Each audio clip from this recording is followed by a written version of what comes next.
Chapter 17. Extinguishing the Forest Fire. King Parikshit, after hearing of the chastisement of Kaliya, inquired from Shukdeva Goswami as to why Kaliya left his beautiful land and why Garuda was so antagonistic to him. Shukdeva Goswami informed the king that the island known as Nagalaya was inhabited by serpents, and that Kaliya was one of the chief serpents there.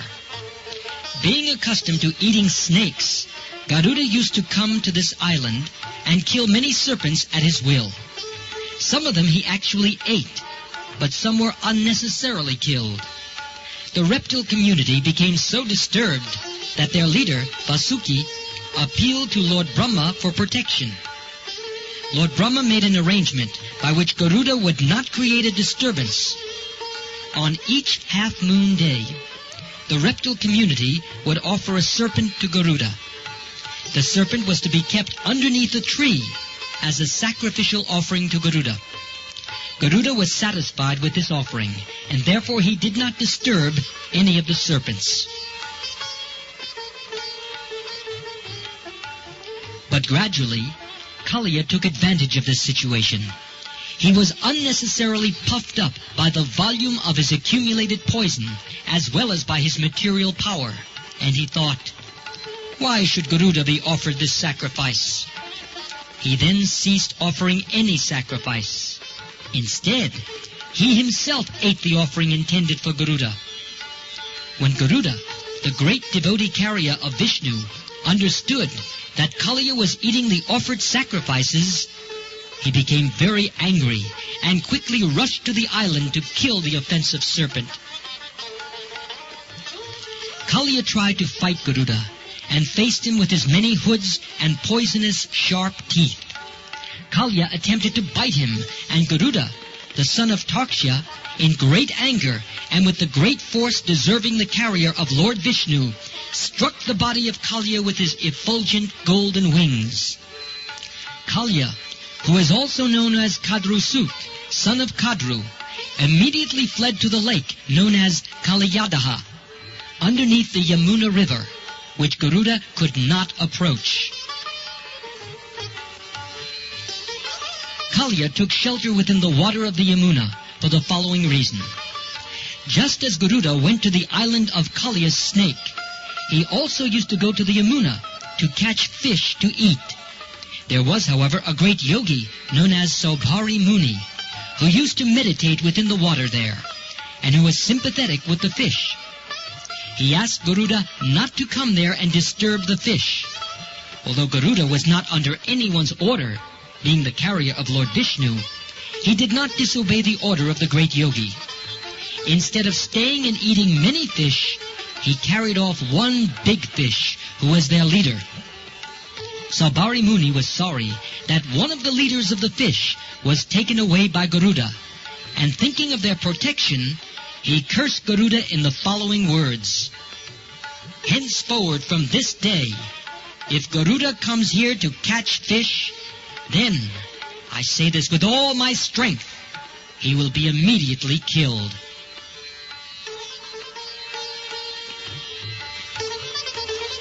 This curse was known only to Kaliya. Kaliya was therefore confident that Garuda would not be able to come there, and so he thought it wise to take shelter of the lake within the Yamuna. But Kaliya's taking shelter of Saubhari Muni was not successful. He was driven away from the Yamuna by Krishna, the master of Garuda. It may be noted that Garuda is directly related to the Supreme Personality of Godhead, and is so powerful that he is never subject to anyone's order or curse. Actually, the cursing of Garuda, who is stated in the Srimad Bhagavatam to be of the stature of the Supreme Personality of Godhead, Bhagavan, was an offense on the part of Saubhari Muni. Although Garuda did not try to retaliate, the Muni was not saved from his offensive act against a great Vaishnava personality. Due to this offense, Saubhari Muni fell down from his yogic position, and afterwards became a householder, a sense enjoyer in the material world.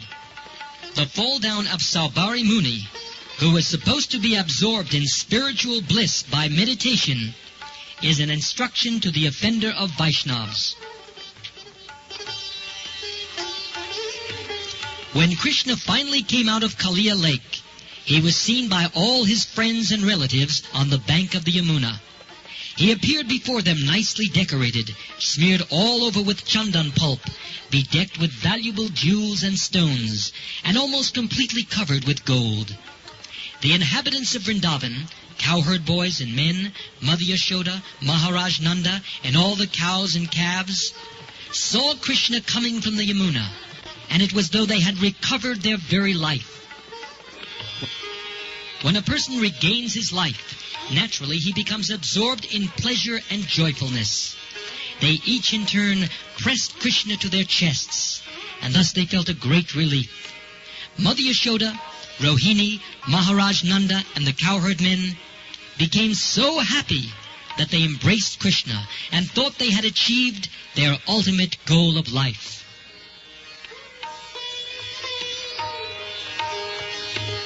Balaram also embraced Krishna, but he was laughing, because he had known what would happen to Krishna when everyone else was so overwhelmed with anxiety.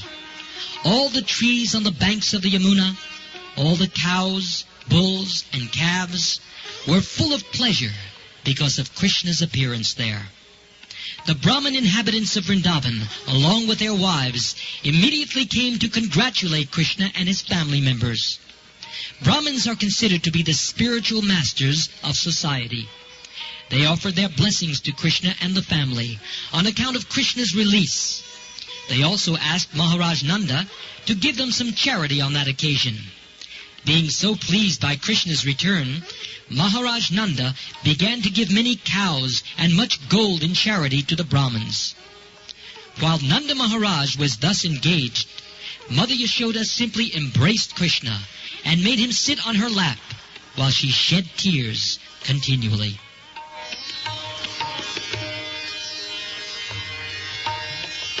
Since it was almost night, and all the inhabitants of Vrindavan, including the cows and calves, were very tired, they decided to take their rest on the riverbank.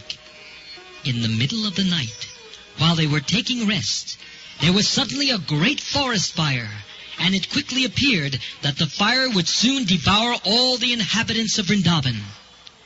As soon as they felt the warmth of the fire, they immediately took shelter of Krishna, the Supreme Personality of Godhead, although he was playing just like their child. They began to say, "Our dear Krishna, O Supreme Personality of Godhead, our dear Balaram, the reservoir of all strength, please try to save us from this all-devouring and devastating fire. We have no other shelter than you. This devastating fire will swallow us all." Thus they prayed to Krishna, saying that they could not take any shelter other than his lotus feet.